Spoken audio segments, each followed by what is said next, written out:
नमस्कार। और अब वक्त है खबर भारत में बड़ी खबरों पर चर्चा करने का। तो सबसे पहले बड़ी खबर दिल्ली से, जहां बैठक का दौर शुरू हो चुका है। जी हां, बीजेपी के मंथन का समय शुरू हो चुका है। 2023 को लेकर बीजेपी का मंथन। केंद्रीय मंत्री की अगर हम बात करना चाहें, केंद्रीय गृह मंत्री शाह की, तो उनके दौरे के बाद बैठक जो है, ये महत्वपूर्ण बैठक वो कल होगी, दिल्ली में होगी। मध्य प्रदेश बीजेपी की कोर कमेटी की बैठक, सीएम शिवराज सिंह, अध्यक्ष वीडी शर्मा इस बैठक में शामिल होंगे। प्रदेश प्रभारी राव समेत कई दिग्गज नेता भी मौजूद रहेंगे। और इसके अलावा बैठक में मध्य प्रदेश बीजेपी संगठन में हो सकता है फेरबदल। ये सूत्रों के हवाले से हम आपको जानकारी दे रहे हैं। बूथ स्तर तक मजबूती देने की बैठक में चर्चा हो सकती है। कैबिनेट विस्तार पर भी हो सकती है चर्चा। ये सारी खबरें सूत्रों के मद्देनजर। और इन खबर पर हम चर्चा करेंगे। सबसे पहले प्रदीप तलरेजा हमारे साथ फोन लाइन पर जुड़ चुके हैं, सीनियर रिपोर्टर है खबर भारत के। प्रदीप, जिस तरह से अब 2023 ज्यादा समय नहीं बचा है, मंथन के दौर दोनों ही पार्टियों में शुरू हो चुके हैं। फिलहाल हम बीजेपी के महत्वपूर्ण बैठक की बात करना चाह रहे हैं। जी प्रदीप। देखिए, कल केंद्रीय अमित शाह जो कुछ दिन पूर्व ही राजधानी भोपाल के दौरे पर थे और कई बड़ी सौगातें जो है उन्होंने आदिवासी वर्ग को दी थी। जिसके बाद कल जो एक बीजेपी की कोर कमेटी की बड़ी बैठक जो है वो कल दिल्ली में आयोजित की गई, जिसमें ये देखा जाएगा कि मुख्यमंत्री शिवराज सिंह चौहान हो, प्रदेश अध्यक्ष वीडी शर्मा वहां पर मौजूद रहेंगे और प्रदेश प्रभारी जो है मुरलीधर राव वो भी वहां पर इस बैठक में हिस्सा लेंगे। देखिए, महत्वपूर्ण इसलिए हो जाता है क्योंकि 2023 में अब ज्यादा समय बचा नहीं है और ऐसे में चाहे वो भारतीय जनता पार्टी हो चाहे कांग्रेस हो, लगातार अपने आप को किस तरीके से आगे काम करना है और किस तरीके से जनता के बीच में जाना है और क्या मुद्दे लेकर वो जनता के बीच में जाएंगे, इन तमाम बड़ी बातों को लेकर के इस बैठक में जो चर्चाएं होंगी वो होंगी। देखिए, सबसे बड़ी चर्चा का विषय ये है कि जो जानकारी निकल कर, जो सूत्रों से हमें जानकारी मिले, उसमें ये पता जरूर लगाया जा सकता है कि कहीं ना कहीं संगठन में बड़े फेर बदलाव की जो आशंका है वो जरूर देखी जा रही है। देखिए, अब कहीं ना कहीं ये भी देखा जा रहा है कि जो बूथ स्तर तक जो काम करने की जो बात है, बूथ को मजबूत कैसे किया जाए, साथ साथ उन बूथों पर कार्यकर्ताओं को कैसे वहां पर रखा जाए, कौन से कार्यकर्ताओं की जो ज्यादा जरूरत जिस जगह पर है वहां पर उनको किया जाए। देखिए, लगातार कांग्रेस जो बीजेपी है इस प्रकार की कार्य करती रहती है और कार्यकर्ताओं को एकजुट बनाकर रखना चाहती है और ऐसे में चाहे वो सत्ता हो और संगठन हो, दोनों में एक समन्वय स्थापित करने के लिए एक बड़ी बैठक जो है वो जरूर देखी जाएगी। जी बिल्कुल, जैसा कि अभी अगर कुछ दिन पहले की बात करें, सीएम साहब दिल्ली गए थे, फिर वहां से लौटकर अहम बैठक हुई, फिर उसके बाद अब 2023 में दिल्ली में होने वाली इस अहम बैठक चर्चाओं में है। यानी कि देखा जाए तो अब कमर कस ली है बीजेपी पार्टी ने।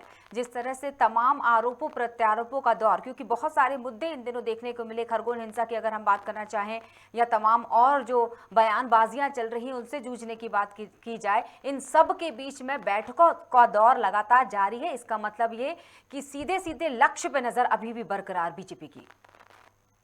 देखिए, भारतीय जनता पार्टी एक ऐसी पार्टी है वो जो हमने देखा है कि चाहे साल के 365 दिन हो, हर 365 दिन में हमेशा ही एक्टिव मोड पे रहने वाली पार्टी है। देखिए, सत्ता और संगठन के बीच में कैसे समन्वय स्थापित करना है, एक छोटे से कार्यकर्ताओं को किस अहम पद पर देना है या उनसे कौन से महत्वपूर्ण काम है जो उनसे करवाने हैं।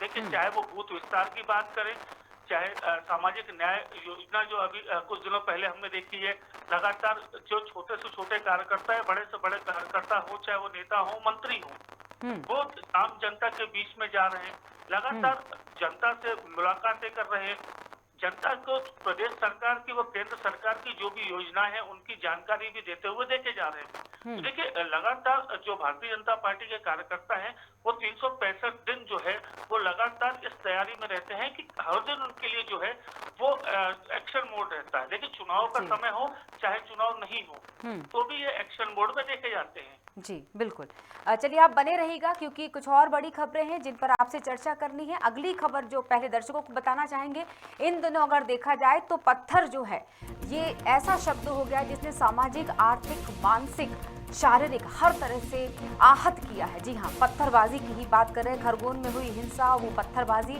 जिसके घाव अभी तक भरे नहीं है, लेकिन राजनीति में हलचल इसको लेकर लगातार बनी हुई है। पूर्व सीएम के बयान पर अब गृह मंत्री नरोत्तम मिश्रा ने पलटवार किया है। सीधे सीधे बीजेपी ने पैसे देकर करवाई पत्थरबाजी, ये कहना है पूर्व सीएम दिग्विजय सिंह का। कल नीमच में दिग्विजय सिंह ने बयान दिया था, गृह मंत्री ने इसे तुष्टीकरण की नीति बता दिया है। उनका ये कहना है गृह मंत्री नरोत्तम मिश्रा का कि गरीब मुसलमान सड़कों पर लगा रहे, जो सड़क पर जो पत्थरबाजी हुई थी और जिसमें लोग घायल हुए, तो उसमें गरीब मुसलमान लड़कों पर आरोप लगा रहे हैं। दिग्विजय सिंह पर जो उनके बयान थे उसको पलटवार करते हुए उन्होंने बात कही, पैसे लेकर पत्थर फेंकने का लड़कों पर आरोप लगाया। देश की सेना, पुलिस, संविधान पर उठाते हैं सवाल दिग्विजय। तो उन्होंने एक और महत्वपूर्ण बात कही कि रमजान के पवित्र माह में कर रहे कौम को बदनाम। और तमाम क्या बातें, आइए सुनवाते हैं गृह मंत्री नरोत्तम मिश्रा की बात।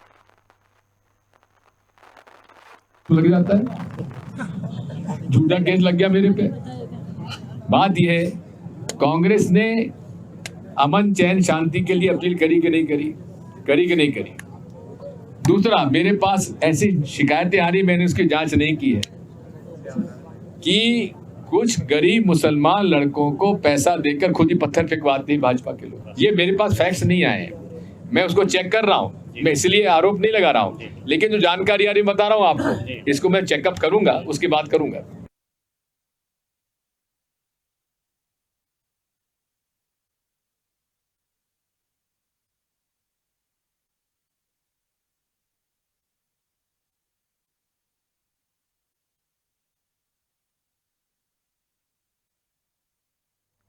और जो अभी हमने बातें सुनवाई वो दरअसल पूर्व सीएम दिग्विजय सिंह नजर आ रहे थे। क्या हो गया दिग्विजय सिंह जी, आपको समझ नहीं आ रहा है। पहले तुष्टीकरण की राजनीति में एक कौम को संतुष्ट करने के लिए सेना पे सवाल उठाए, पुलिस पे सवाल उठाए, न्यायपालिका पे सवाल उठाए, और अब उस कौम को ही आपने बिकाऊ बता दिया कि पैसे लेके पत्थर फेंकते हैं। आपने एक बात तो स्पष्ट करी थी कि पत्थर अब कहां से आए थे और किसने फेंके थे, लेकिन आपको ये अधिकार, आपको क्या सबूत है कि उस कौम ने पैसे लेके पत्थर फेंके? किसी कौम के बारे में ऐसा बोला, किसी व्यक्ति के बारे में बोलते तो शायद इतनी पीड़ा ना होती, पर एक कौम को बदनाम करने का काम आपने किया है, वो भी इस पवित्र मास में। अच्छा नहीं किया। हमारे साथ जुड़े हुए हैं लगातार प्रदीप जलरेजा फोन लाइन पर। प्रदीप, जिस तरह से नरोत्तम मिश्रा जी ने पूर्व सीएम जो है दिग्विजय सिंह पर पलटवार किया, हमने दोनों की बाइट सुनवा दी दर्शकों को। एक तरफ वो कह रहे हैं कि वो आरोप नहीं लगा रहे हैं, यानी कि कान घुमाकर पकड़ रहे हैं।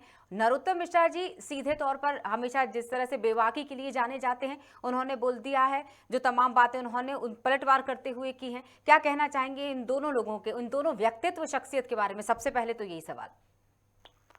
देखिए, अगर हम बात करें तो जहां कांग्रेस के जो पूर्व मुख्यमंत्री हैं दिग्विजय सिंह बड़ी शख्सियत रखते हैं, क्योंकि राज्यसभा सांसद भी हैं और 10 साल प्रदेश के मुख्यमंत्री भी रहे हैं। हमने देखा है कि लगातार दिग्विजय सिंह के जो बयान होते हैं, कहीं ना कहीं ऐसे बयान होते हैं जो मीडिया में हमेशा छाए रहते हैं। उनके जो बयान जो हैं वो हमेशा देखने में आते हैं, चाहे वो किसी भी प्रकार के बयान हो, चाहे सरकार को घेरने की बात हो, वो चाहे किसी अन्य प्रकार के कार्यक्रमों की बातें हों। देखिए, अगर बात हम गृह मंत्री नरोत्तम मिश्रा की करें तो हमने देखा है कि चाहे वो उनकी जो बेबाकी है वो हमेशा देखने में आई है। कोई भी मुद्दे होते हैं वो सीधे उन बातों पर अपनी पूरी पैनी नजर रखते हैं और लगातार जो चीजें रहती है, चाहे वो सरकार की जो उपलब्धियां हों, चाहे सरकार के द्वारा जो हमने खरगोन हिंसा के दौरान हमने जो हादसे देखे, उस दौरान उनकी सक्रियता हो। ये दो शख्सियत ऐसी है जो कहीं ना कहीं प्रदेश की राजनीति को लेकर चलती है। देखिए, अगर बयान की करें तो दिग्विजय सिंह का जिस प्रकार से जो बयान आए हैं, जो पूर्व मुख्यमंत्री हैं उनके जो बयान आए हैं, कल हमने सुना कि नीमच के अंदर जिस प्रकार से उन्होंने ये कहा, एक सवाल के जवाब में उन्होंने कहा कि बीजेपी से पैसे लेकर जो है कुछ लोग जो है पत्थर फेंकने का काम करते हैं, या वर्ग विशेष जो है पत्थर फेंकने का काम करता है।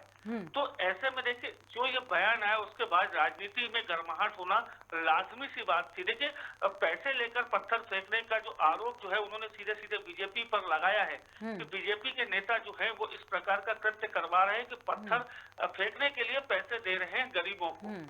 देखिए, जब इस प्रकार का बयान आया जिसके बाद खुद प्रदेश के गृह मंत्री हैं और सरकार के जो है स्पोक पर्सन भी हैं, उनका इस प्रकार का बयान जो आना वो लाजमी था। हमने इसके पहले भी देखा है कई बार जो है दिग्विजय सिंह के बयानों को लेकर हो, चाहे ट्वीट को लेकर हो, नरोत्तम मिश्रा ने अपनी जो है बेबाकी से इस पर अपना जवाब दिया है। देखिए, नरोत्तम मिश्रा ने साफ तौर पर इसे तुष्टीकरण की राजनीति तक बता दिया है। देखिए, चाहे उन्होंने कहा है कि वर्ग विशेष के लड़कों पर ये आरोप लगा रहे हैं दिग्विजय सिंह, क्योंकि इस समय जो है प्रदेश में जो है रमजान का एक 5 महीना चल रहा है और पैसे लेकर पत्थर फेंकने की बात कहीं ना कहीं उनको वो जो है उनको उन्होंने गलत साबित किया। देखिए, अगर दूसरी बड़ी बात करें तो यहाँ तक हमने देखा है चाहे सर्जिकल स्ट्राइक की बात हो या अन्य कारणों की बात हो, ऐसे में हमेशा ही जिस प्रकार से दिग्विजय सिंह ने जो आवाजें उठाई हैं, जो उनके बयान आए हैं, कहीं ना कहीं उसका भी हवाला जो है उन्होंने दिया है। और एक और महत्वपूर्ण बात इससे जुड़ी हुई ही है, क्योंकि विश्वास सारंग जी चिकित्सा शिक्षा मंत्री ने ये बात कही, जब पलटवार का समय चल रहा है तो उनकी बात को भी इग्नोर नहीं किया जा सकता, नजरअंदाज नहीं किया जा सकता। उन्होंने कहा कि दिग्विजय सिंह जी की अक्ल पर पत्थर पड़ गए हैं और उन्होंने बोला कि वरिष्ठ नेता के द्वारा इस तरह की बातें शोभा नहीं देती, जो पूर्व में मध्य प्रदेश की कमान संभाल चुके हैं। लेकिन विश्वास सारंग द्वारा ये कहा जाना भी कहाँ तक उचित है? देखिए, जब बात पूर्व मुख्यमंत्री दिग्विजय सिंह के ऊपर हमले की हो, तो चाहे वो मंत्री चिकित्सा शिक्षा मंत्री विश्वास सारंग हो, ऊर्जा मंत्री प्रद्युम्न सिंह तोमर हो, या बीजेपी के सबसे जो हिंदूवादी कट्टर हिंदूवादी जो नेता कहलाए जाते हो रामेश्वर शर्मा हो, ऐसे में देखिए दिग्विजय सिंह पर हमले होते हैं, उसमें इन तीनों की सक्रियता हमेशा देखी जाती है। देखिए, अगर हम बात करें तो अभी तक तो हमने ये सुना कि इसके पहले जो बीडी शर्मा लगातार इन पर तुष्टीकरण की राजनीति का आरोप लगाते हुए देखे गए। अब कुछ दिन पूर्व भी हमने देखा कि जब एक बयान पर खुद जो विश्वास सारंग उन्होंने भी जमकर जो है वो दिग्विजय सिंह पर हमला बोला। देखिए, अब जो बयान आया उसमें बयान में साफ तौर पर जिस प्रकार से अक्ल पर पत्थर पड़ने की बात करते हैं, देखिए उम्र के एक बड़े पड़ाव पर है दिग्विजय सिंह, और इस प्रकार की जो बयानबाजी है कहीं ना कहीं ये जरूर सदा बताती है कि जो राजनीति है वो किस स्तर तक चली गई है। बिल्कुल, ये बात से तो खैर कोई भी नजरअंदाज इस बात को नहीं कर सकता कि वाकई राजनीति अब कौन सा रुख ले रही है, कौन सा मोड़ ले रही है, भाषा और भाषा शैली कहाँ जा रही है, ये एक बड़ा सवाल है जिस पर फिर कभी मंथन किया जाएगा। फिलहाल अगली बड़ी खबर पर आपसे जरूर चर्चा करना चाहेंगे, आप बने रहिएगा। एक और महत्वपूर्ण खबर पर हम बात करने वाले हैं, दर्शकों को बता दें मध्य प्रदेश में पंचायत चुनाव का जल्द खुल सकता है रास्ता। मध्य प्रदेश हाईकोर्ट में आज ओबीसी आरक्षण पर होगी अहम सुनवाई। सरकार आज ओबीसी आयोग की सर्वे रिपोर्ट पेश कर सकती है। आयोग ने 48 जिलों से जुटाए ओबीसी आबादी के आंकड़े। 27% आरक्षण के खिलाफ कुल 61 याचिकाएं हुई थी दायर। पिछली सुनवाई में हाईकोर्ट ने सरकार से मांगे थे ओबीसी संबंधी आंकड़े। सरकार ने आंकड़े पेश करने के लिए 4 हफ्ते का समय मांगा था।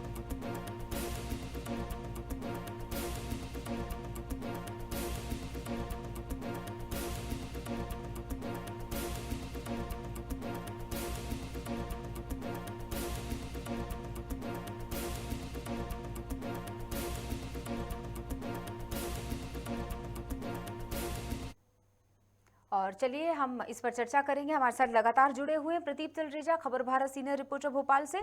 प्रदीप, अब पंचायत चुनाव पर जो पिछले 4 हफ्ते का समय मांगा गया था वो समय समाप्त होता है और आज सुनवाई की बात कही जा रही है। जी, पंचायत चुनाव चाहे वो नगरीय निकाय के चुनाव हो या जो भर्तियों की अगर हम बात करें, देखिए कई ऐसे जो अहम चीजें हैं वो इस आरक्षण के जो मुद्दा जो चल रहा था लगातार हाईकोर्ट में जिसकी सुनवाई चल रही है, उस पर आज एक अहम फैसला जरूर माना जा सकता है। देखिए, जिस प्रकार से हमने देखा है कि 27% आरक्षण की जो बात है उसको लेकर के चाहे वो भारतीय जनता पार्टी हो चाहे कांग्रेस हो, लगातार वो जो है सुप्रीम कोर्ट तक गए थे। जो कि सुप्रीम कोर्ट में जो विवेक तनखा थे कांग्रेस की तरफ से वकील थे, वो वहां पर गए थे, उन्होंने अपना पक्ष रखा था। जो पक्ष वहां से हटने के बाद उसको वहां से जब हाईकोर्ट माफ कीजिएगा जब तो सुप्रीम कोर्ट से वापस ऐसे हाईकोर्ट भेज दिया गया, तो हाईकोर्ट में जब ये मामले आए तो उस समय ये पूरी चीजें देखने में आई। देखिए, सबसे बड़ा जो सवाल है, जब प्रदेश में कमलनाथ की सरकार थी उस समय जो आरक्षण था वो लगभग 14% का था, जैसे कमलनाथ सरकार ने बढ़ाकर 27% किया। देखिए लगभग 13% जो इजाफा था वो जो है कमलनाथ सरकार ने ओबीसी वर्ग के लिए किया था। देखिए ये तमाम जब बात हुई, जब 27% आरक्षण हुआ, तब लगभग उसी दरमियान में जो है लगभग 61 से ज्यादा जो है लगभग 61 याचिकाएं जो है वो हाईकोर्ट में प्रस्तुत हुई, जिन पर आज पूरी सुनवाई होनी है।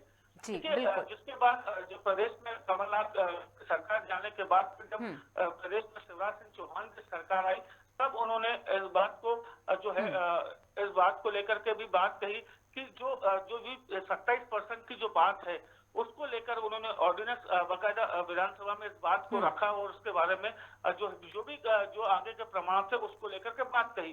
लेकिन अगर आज की हम सुनवाई की जो अहम बात है, अगर हम उसकी बात करें तो देखिए एक आयोग का गठन किया गया था। इस आयोग का गठन करने के बाद में ये देखना था कि प्रदेश के अंदर चाहे वो राजनीतिक हो, चाहे आर्थिक हो, चाहे सामाजिक गतिविधि के हिसाब से हो, लगभग आयोग ने 48 जो जिले हैं वहां से ओबीसी के जो आंकड़े हैं वो वहां से उन्होंने निकाले हैं। लेकिन आंकड़ों को जो है आज प्रदेश सरकार के जो लोग हैं, जो प्रदेश सरकार के वकील हैं या प्रदेश सरकार के जो अटॉर्नी हैं, उनको आज हाईकोर्ट में इस बात को रखना है कि उस सर्वे की रिपोर्ट क्या कहती है और सर्वे की रिपोर्ट के आधार पर आगे रास्ता साफ होगा कि क्या प्रदेश में 27% आरक्षण के आधार पर जो चुनाव होंगे या इसके अलावा अन्य कोई जो रास्ता है वो निकाला जाएगा। चलिए, बहुत बहुत शुक्रिया प्रदीप हमसे जुड़ने के लिए और इतनी सारी जानकारी, महत्वपूर्ण जानकारियां साझा करने के लिए, क्योंकि अब हम आगे बढ़ेंगे और अब दर्शकों को मध्य प्रदेश के बाद छत्तीसगढ़ की तरफ लेकर चलेंगे। कुछ खबरें छत्तीसगढ़ की हैं, बड़ी खबरें जिन पर हमें चर्चा की जानी है। सबसे महत्वपूर्ण खबर आपको बता रहे हैं कि 23 ट्रेनों को जो एक माह पहले रद्द कर दिया गया था, ट्रेनों के रद्द होने पर कांग्रेस ने प्रदर्शन भी किया था। अब रेल यात्रियों को बड़ी राहत मिल चुकी है। जी हाँ, रेलवे ने 6 ट्रेनों को चलाने का बड़ा फैसला लिया है। छत्तीसगढ़ समता एक्सप्रेस समेत 6 ट्रेनें बहाल करने का आदेश जारी हो चुका है। 23 ट्रेनों को किया गया था एक माह पहले रद्द। ट्रेनों के रद्द होने पर कल कांग्रेस ने प्रदर्शन किया था। सीएम बघेल ने रेल मंत्री से ट्रेनों को चलाने का आग्रह किया था, जिसके बाद ये फैसला लिया गया है। रेलवे ने 6 ट्रेनों को चलाने की बात कही है।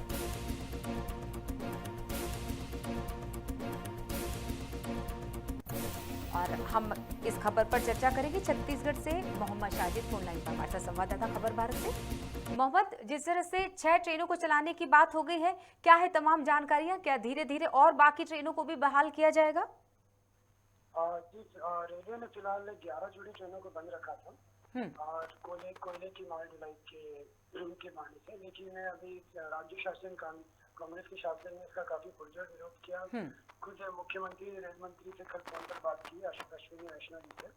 तो उसके बाद में 3 ट्रेन से जो दिल्ली और दक्षिण की तरफ चलती है, समता एक्सप्रेस छत्तीसगढ़ और एक रायपुर सिकंदराबाद एक्सप्रेस है, इन तीनों की आने जाने की दोनों रूट की ट्रेनों को फिर से बहाल किया गया। इसके लिए खासकर मुख्यमंत्री ने विरोध जताया था और कांग्रेस ने भी कल डीआरएम ऑफिस का घेराव किया था, जिसमें कांग्रेस के जो पीसीसी चीफ है मोहन मरकाम, उन्होंने खुले तौर पर धमकी भी दी थी कि अगर इन यात्री ट्रेनों को शुरू नहीं किया जाएगा तो इस कोयले संकट के समय में छत्तीसगढ़ से जो कोयला छत्तीसगढ़ में पाया जाता है भारत का, तो कोयले की जो भी बहाली है उसको बंद कर दिया जाएगा पूरे देश में। तो इस तरह से धमकी दी थी कांग्रेस ने और कांग्रेस की राज्य सरकार की तरफ से जो लगातार पत्राचार भी किया जा रहा था रेल मंत्रालय के साथ में, तो उसको देखते हुए 3 जोड़ी ट्रेन जो है इनको चालू किया गया फिलहाल। जी बिल्कुल, 23 ट्रेनें रद्द हुई थी शाजिद एक माह पहले, लेकिन अभी फिलहाल 6 ट्रेनों के चलने की बात की गई है। कुछ खास कारण कि बाकी की ट्रेनें कब तक, या कुछ उम्मीद या कुछ ऐसी खबर कि इन बाकी की जो बची हुई ट्रेनें हैं वो कितने समय में, कितने अंतराल में इनको दोबारा चालू किया जाएगा?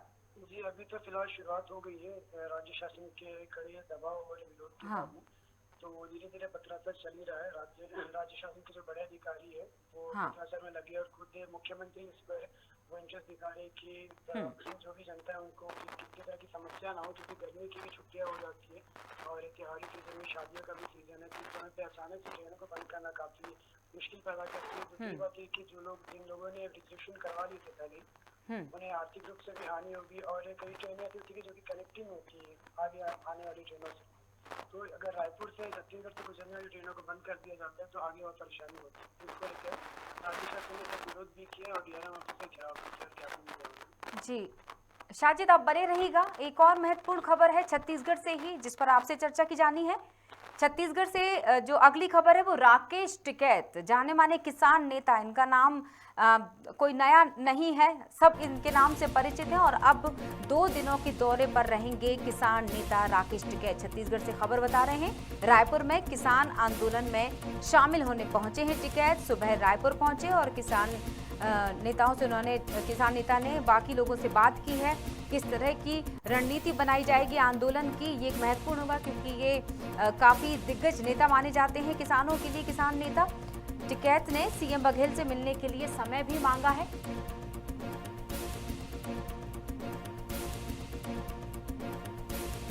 तो चलिए हम इस पर भी चर्चा करते हैं। हमारे साथ लगातार जुड़े हुए हैं मोहम्मद शाजिद, छत्तीसगढ़ से हमारे संवाददाता।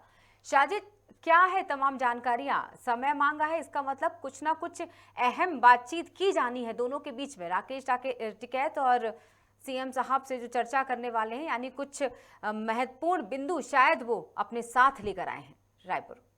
जी कांति, जैसे कि सभी जानते हैं कि जो किसानों का जो आंदोलन चल रहा था करीब 115 दिनों से 3 महीनों से ऊपर से चल रहा था, जिसको लेकर कोई समाधान नहीं हुई। राज्य शासन के साथ में कई बैठकें भी हुई किसानों के साथ में, लेकिन सरकार ने एक कमेटी भी गठित की रविंद्र चौबे, शिव डायरिया जैसे नेताओं को मिलाकर, लेकिन इसका कोई समाधान मिल नहीं पाया। तो किसान जो नया रायपुर डेवलपमेंट अथॉरिटी का जो ऑफिस है एनआरडीए की ऑफिस के सामने कंटिन्यू 3 महीनों से धरना कर रहे थे, तो पुलिस ने उन्हें एक तरह से हटा दिया, बलपूर्वक उनको हटाया गया। तो इसकी खबर जो राकेश टिकैत को मिली तो उन्होंने इसमें शामिल होने की इच्छा जताई और एक तरह से यहाँ के जो स्थानीय किसान नेता भी जो है रूपंच मिलाकर जो इस पे कंटिन्यू बने हुए थे, जो इसको लीड कर रहे थे किसान आंदोलन को, वो जाकर दिल्ली में किसान राकेश टिकैत से भी मिले थे। और राकेश टिकैत का 2 महीने पहले ये छत्तीसगढ़ आना भी हुआ था, तब भी उन्होंने इसमें इच्छा जताई थी शामिल होने की। तो अब जाकर वो इस विरोध में शामिल हुए प्रदर्शन में। अभी वो किसानों से भी मिलेंगे और राज्य शासन के जो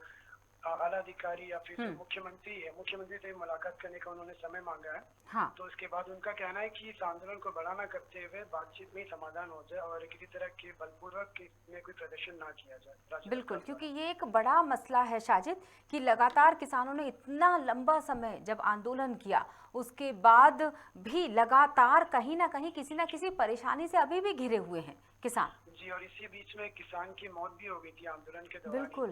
तो उसके परिवार से भी राकेश टिकैत जाकर मिलना चाहेंगे और 2 दिन के दौरे पर है यहाँ पर। उनका आना काफी प्रभाव डालेगा राज्य शासन पे, जो भी हो रहा है किसान आंदोलन को काफी सपोर्ट मिलने वाला है राकेश टिकैत के आने के बाद। बिल्कुल। बहुत बहुत शुक्रिया शाजिद जुड़ने के लिए और तमाम जानकारियां साझा करने के लिए। तो ये बड़ी खबरें हम आपको बता रहे थे, मध्य प्रदेश और छत्तीसगढ़ से जुड़ी हुई थी। दोनों राजधानियों से महत्वपूर्ण जो खबरें थी उन पर हम चर्चा कर रहे थे हमारे सीनियर रिपोर्टर्स के साथ।